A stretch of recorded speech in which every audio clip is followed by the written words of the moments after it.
What is energy? Energy travels. We said energy, an unhealthy energetic state means stuckness. Stuckness. The key is to break the stuckness. Stuckness means I'm a victim. Stuckness means I'm powerless. Stuckness means nothing is going to change.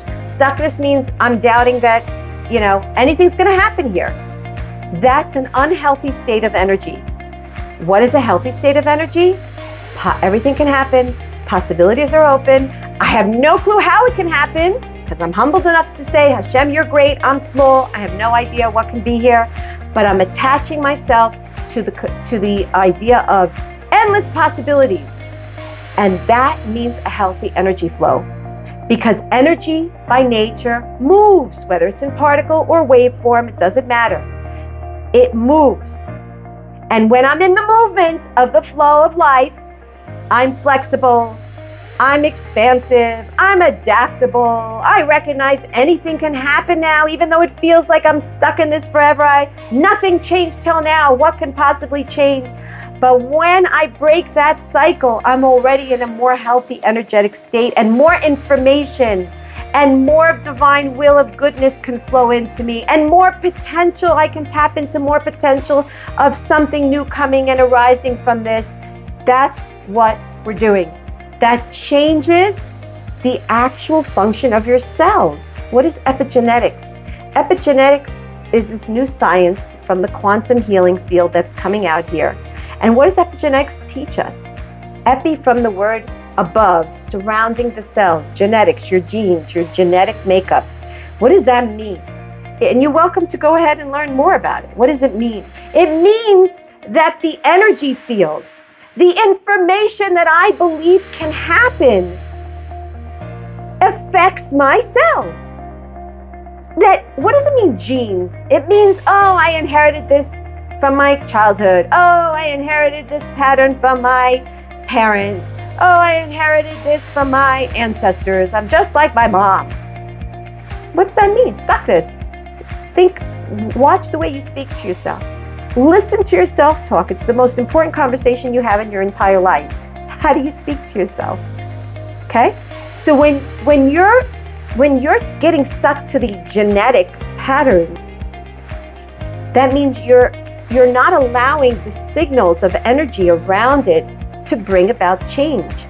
But your genes can change. Your cells can vibrate on a different frequency. Everything can change.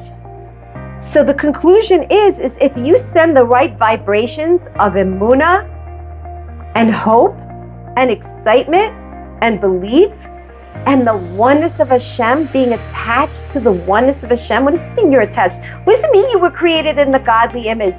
The commentary is you're created in the image of God. We just read this, right? Created in the image of God. You're not allowed to make an image of God. What does that mean, the image of God? That's exactly it. God has no image, which means when you are created in the image of God, it means you could be anything you want to be. It means potential is you could be Moshe Rabbeinu and Sarah Imenu. You could be anybody. That's exactly what it means. There is no image. You're not allowed to make an image because everything is possible. Everything is possible. And if everything is possible, that means I believe in that. And that changes, that energy changes your reality. It changes your life. When you imagine that something that you want, you're bringing it to the power of your imagination and you're experiencing the excitement, you're creating the foundational work for it to actually happen. Because you're bringing out your intention. You're saying, not only do I want this, but I could feel what it would feel like for me if this was actually happening. You're actually creating a resonance and a vessel for it to happen in reality. So we're not limiting it. You're just creating a fortified vessel to be able to receive that when it finally comes. And when does it come? Now that's the difference between the law of attraction in the non-Jewish world and the law of attraction from a Torah mind.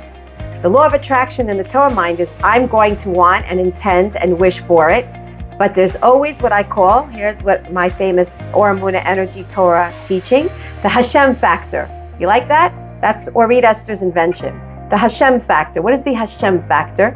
The Hashem factor is I can wish and intend and want and yearn and beg, plead with you, Hashem. But you're the one in charge. I'm just a worker here. The world is your business. The world is, you're the owner. And at the end of the day, if you want it to happen, and again, it's your will to happen, because if you want it, that means it's good. So if you will for it to happen, then it'll happen. But I'm just going to share with you what I want. And now you do with it, so to speak, whatever you want, Hashem. Understand? So the Hashem factor is what determines everything.